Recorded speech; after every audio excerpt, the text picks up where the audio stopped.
आपको कोई ऐसा होटल मिले जहां जाने वाला कोई भी इंसान कभी वापस नहीं आया, तो क्या आप वहां ठहरने की हिम्मत करेंगे? लेकिन अविनाश ने यही गलती की और वो एक दरवाज़ा खोल दिया जिसे कभी नहीं खोलना चाहिए था। कमरा नंबर 404, जहां से सिर्फ चीखें आती है, लोग नहीं। दोस्तों, आज की कहानी है कमरा नंबर 404।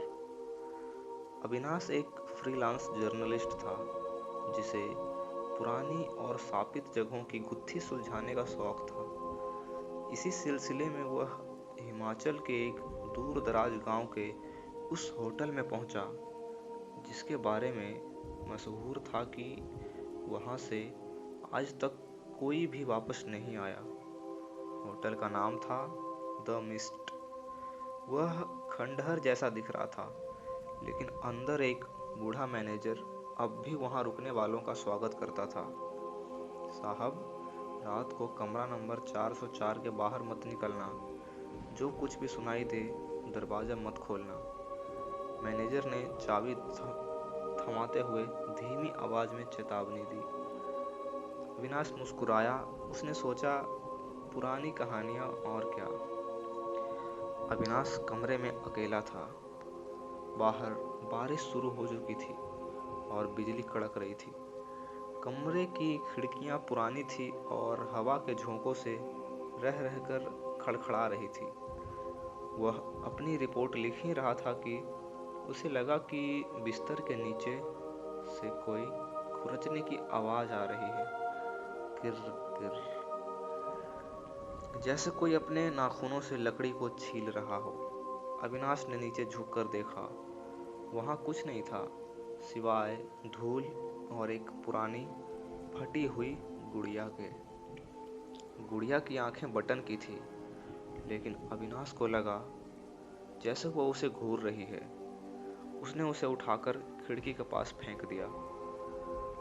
अविनाश की आंख लग गई थी, लेकिन अचानक एक ठंडी हवा के झोंके ने उसे जगा दिया।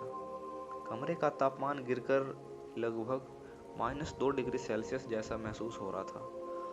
उसने कंबल खींचने की कोशिश की, लेकिन कंबल हिल ही नहीं रहा था।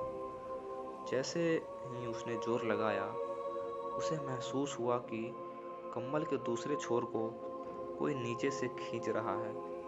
उसने झटके से टॉर्च जलाई। कंबल के नीचे से दो सफेद पीली हड्डियां जैसे हाथ बाहर निकले हुए थे। वह हाथ धीरे धीरे ऊपर की ओर सरक रहे थे। अविनाश बेड से उछलकर दूर जा गिरा।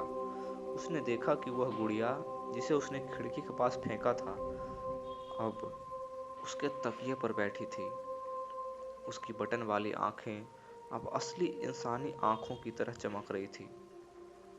अविनाश डर के मारे कमरे से बाहर भागा। उसे लगा कि गलियारा कभी खत्म नहीं हो रहा। वह भागता रहा, लेकिन हर बार वह वापस कमरा नंबर 404 के सामने ही पहुंच जाता। अचानक उसे सुनाई दी पायल की झनकार, छम छम। पीछे मुड़कर देखा तो एक औरत सफेद लिबास में खड़ी थी। उसका चेहरा बालों से ढका था। अविनाश ने चिल्लाकर पूछा, कौन हो तुम? वह औरत रुकी नहीं। वह हवा में तैरती हुई उसकी तरफ बढ़ने लगी। जैसे जैसे वह करीब आई, उसके शरीर से सड़ने की भयंकर बदबू आने लगी। उसने अपना चेहरा उठाया। उसका चेहरा आधा जला हुआ था, मांस लटका हुआ था और जबड़ा टूटा हुआ था। उसने अपना हाथ हवा में उठाया और अविनाश के गले की तरफ बढ़ाया। अविनाश ने भागकर कमरे का दरवाजा अंदर से बंद कर लिया। कमरे के अंदर सन्नाटा था। अविनाश दीवार से सटकर बैठ गया, पसीने से तरबतर। तभी उसे बाथरूम के नल से पानी टपकने की आवाज आई। वह उठकर बाथरूम की तरफ गया ताकि चेहरा धो सके। जैसे ही उसने आईने में देखा, उसका खून जम गया। आईने में उसका अपना चेहरा नहीं था। आईने में वही जली हुई औरत खड़ी थी और वह अविनाश के बिल्कुल पीछे थी। उसने अपने बर्फीले हाथ अविनाश के कंधों पर रखे और उसके कान में फुसफुसाया, मैनेजर ने कहा था ना, दरवाजा मत खोलना। तुमने अंदर आने के लिए दरवाजा खुद खोला है। अविनाश ने पीछे मुड़कर देखा, वहां कोई नहीं था। लेकिन जब उसने वापस आईने में देखा तो उसे अपने गले पर नीले हाथ के निशान छपते हुए दिखाई दिए। उसकी सांसें रुकने लगी। उसे ऐसा लगा जैसे कोई अदृश्य ताकत उसका गला घोंट रही है। अगली सुबह मैनेजर जब कमरा साफ करने आया तो कमरा अंदर से बंद था। मास्टर की से दरवाजा खोला गया। कमरा पूरी तरह साफ था। बिस्तर की चादर पर एक भी सिकन नहीं थी। सिर्फ एक चीज वहां मौजूद थी।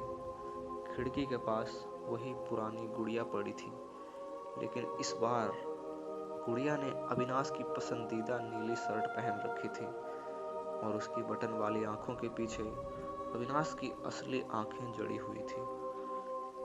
होटल के रजिस्टर में 404 नंबर कमरे के आगे एक और नाम जुड़ चुका था, जिसे कभी वापस नहीं जाना था। दोस्तों, ये थी हमारी आज की कहानी, कमरा नंबर 404। अगर कहानी अच्छी लगी तो इसे लाइक करें और ऐसी और ही कहानियाँ सुनने के लिए अंधेरी रात को अभी सब्सक्राइब करें। धन्यवाद।